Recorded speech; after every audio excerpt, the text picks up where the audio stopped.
Between 2010 and 2019, 40 people were awarded acting trophies at the Academy Awards. Of those 40 wins, which ones do I think were the very best?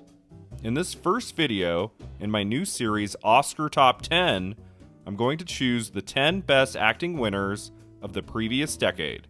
Here we go. Number 10, Frances McDormand, 3 Billboards Outside Ebbing, Missouri.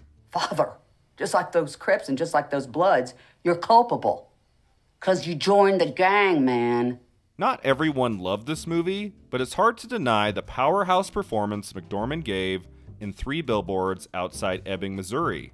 She is always great, but I don't think she had ever been this electric and memorable on screen since her first Oscar-winning role in Fargo. One of the few actresses to win 3 Academy Awards for acting, her third win just a few years later for Nomadland, her best work in recent years absolutely remains 3 Billboards Outside Ebbing, Missouri. And what a great speech, too. If I may be so honored to have all the female nominees in every category stand with me in this room tonight.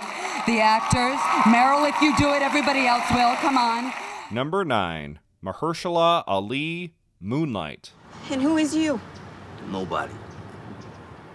I found him yesterday. Found him in a hole on 15. Ali won 2 Academy Awards in the 2010s, and the better win of the 2 was for his riveting turn in Moonlight, one of the finest films of the decade. He's only in the first third of the movie, but his presence still lingers throughout the following 2 stories, a testament to his talent and such a beautifully written character. He's solid in Green Book too, but I always look at that as more of a lead performance, and it doesn't have the subtlety of his lovely work in Moonlight. And lastly, I just want to thank my wife, who was in her 3rd trimester during award season. We just had a daughter 4 days ago.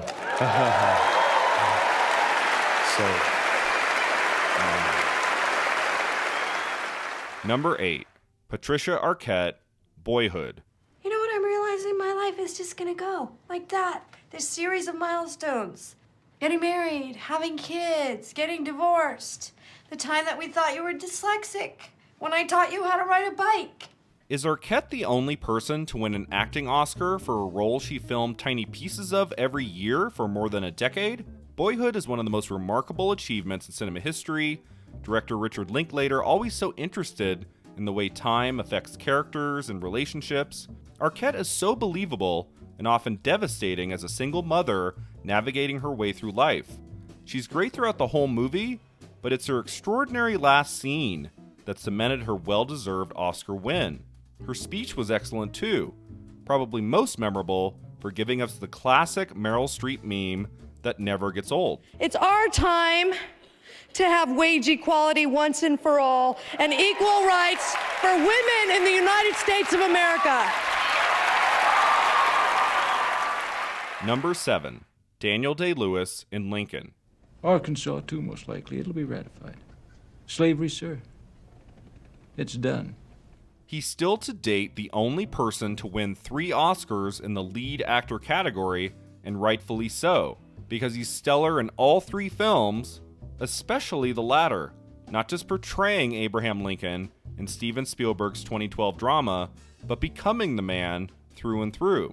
His scenes of both quiet reflection and loud outbursts ring true at all times, and the relationship he develops with Sally Field's Mary Todd Lincoln is a great one. And what a thrill it was to see Meryl Streep present Daniel Day-Lewis with his 3rd Oscar. It's a strange thing because 3 years ago, before we decided to do a straight swap, I had actually been committed to play Margaret Thatcher in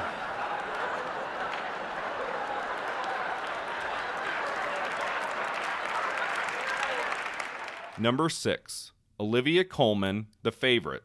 Did you just look at me? Did you? Look at me! Look at me! How dare you! Close your eyes! Everyone thought Glenn Close was going to take Best Actress for her performance in The Wife.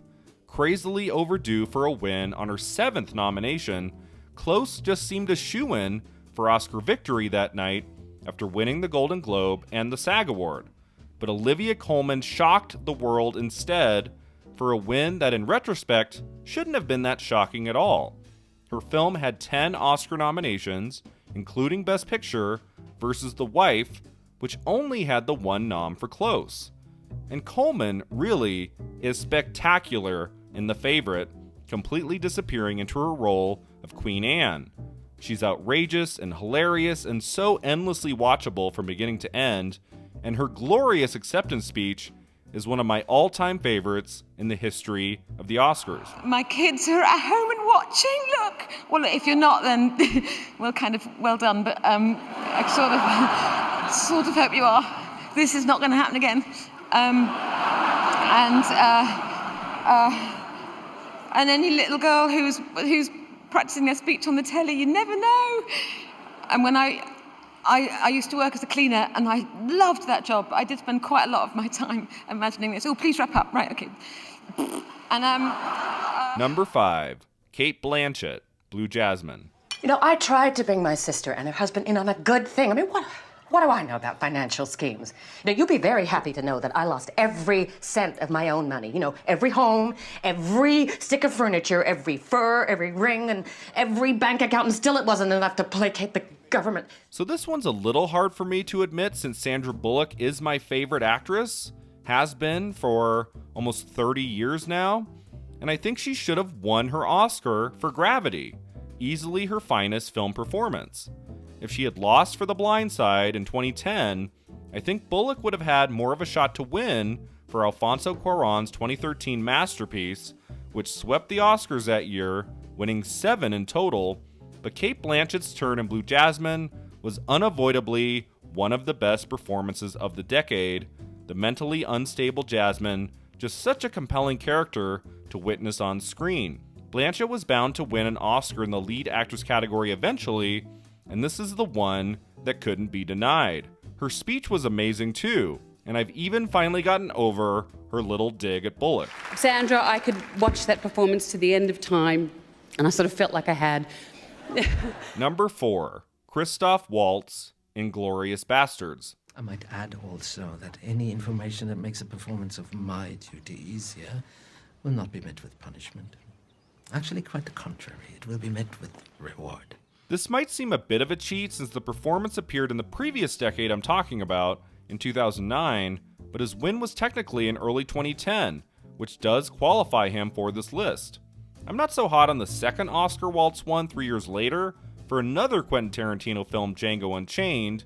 Philip Seymour Hoffman might vote by a mile to have won that year in the Best Supporting Actor category for The Master, but Waltz was absolutely deserving of his win for Inglourious Bastards, partly because of his divine performance, and partly because he was such a fresh discovery at the time, an actor few of us were aware of, who bounded into Tarantino's world and sunk his teeth into a rich, villainous character in a way only the great Christoph Waltz could. And this is your welcoming embrace, and there's no way I can ever thank you enough. But I can start right now. Thank you. Number 3, J.K. Simmons, Whiplash. Was I rushing or was I dragging? Count again. 1, 2, 3. 1, 2, 3. 1, 2, 3. Rushing or dragging? Rushing. So you do know the difference! My favorite male acting win at the Oscars in the 2010s has to be J.K. Simmons for a performance that has lived rent-free in my mind ever since I saw Whiplash in the fall of 2014. We've all had mentors, teachers, coaches who pushed us as far as we could go. I know I've had a few, and Simmons captured in his portrayal of Fletcher, an instructor at a cutthroat music conservatory, the most intense and terrifying version of that person. But he's not a mustache-twirling villain. There's a real person there, always thinking, always strategizing, and when he sees potential in Andrew, played by Miles Teller, Fletcher makes it his mission to see him either succeed or die trying. Damien Chazelle's masterful movie is grand entertainment, and it's Simmons' dazzling performance that makes it so goddamn special. And if I may, call your mom. Everybody. I'm told it's like 1 billion people or so. Call your mom, call your dad. If you're lucky enough to have a parent or two alive on this planet, call them. Don't text, don't email. Call them on the phone. Tell them you love them and thank them and listen to them for as long as they want to talk to you. Thank you. Thank you, Mom and Dad. Number 2, Lupita Nyong'o, 12 Years a Slave. 500 pounds of cotton, day in, day out, more than any man here. And for that I will be clean. That's all I ask. Was there a more stunning debut performance by an actor in the 2010s? In 12 Years a Slave, Nyong'o is so raw and emotionally devastating as Patsy, a character raped and brutalized by the evil slave master Edwin, played by Michael Fassbender. She has been great in many projects since, especially in Jordan Peele's Us, that I still think should have brought Nyong'o her second Oscar nomination, this time in the lead actress category, but it's her turn in 12 Years a Slave that continues to resonate. Such a beautiful and nuanced performance that made every single audience member sit up and take notice. Jennifer Lawrence seemed almost embarrassed when she won the Golden Globe over Nyong'o that award season, but thankfully things quickly lined up, as they should have, Nyong'o taking the SAG Award, and finally, deservedly, the Academy Award. When I look down at this golden statue, may it remind me and every little child that no matter where you're from, your dreams are valid. Thank you. Before we get to my top choice, here are my 5 runners-up. Sam Rockwell in 3 Billboards Outside Ebbing, Missouri. One of my favorite actors since Galaxy Quest and The Green Mile, Rockwell is spectacular in this 2017 film. Christopher Plummer in Beginners. I can't believe it took this long for Plummer to win an Oscar, but he got it for the right role at the right time. Regina King in If Beale Street Could Talk.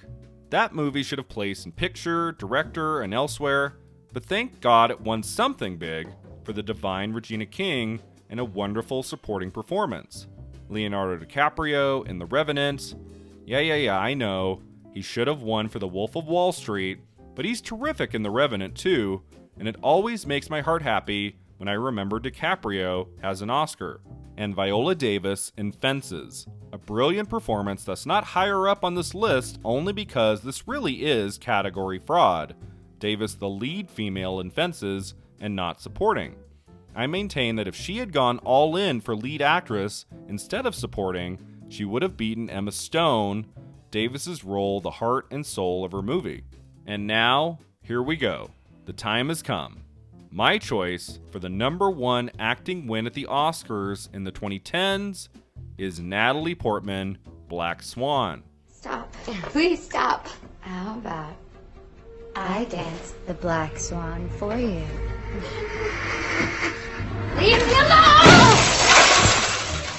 I'm not sure I have seen a single performance in the last decade that has wowed me more than Natalie Portman and Darren Aronofsky's masterpiece of a movie, Black Swan.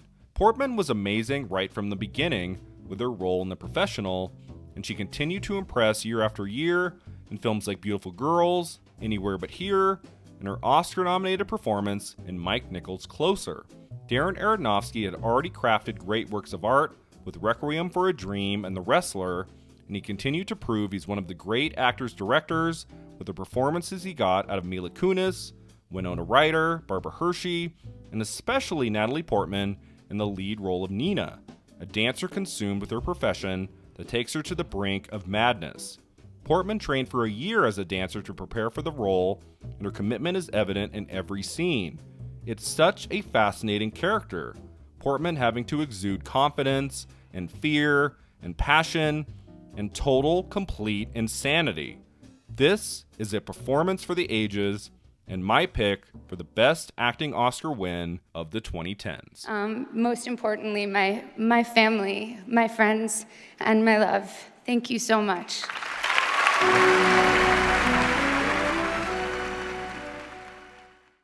Thanks so much for watching. If you enjoyed this video, don't forget to like and subscribe. Let me know in the comments below what are your favorite acting Oscar wins of the previous decade.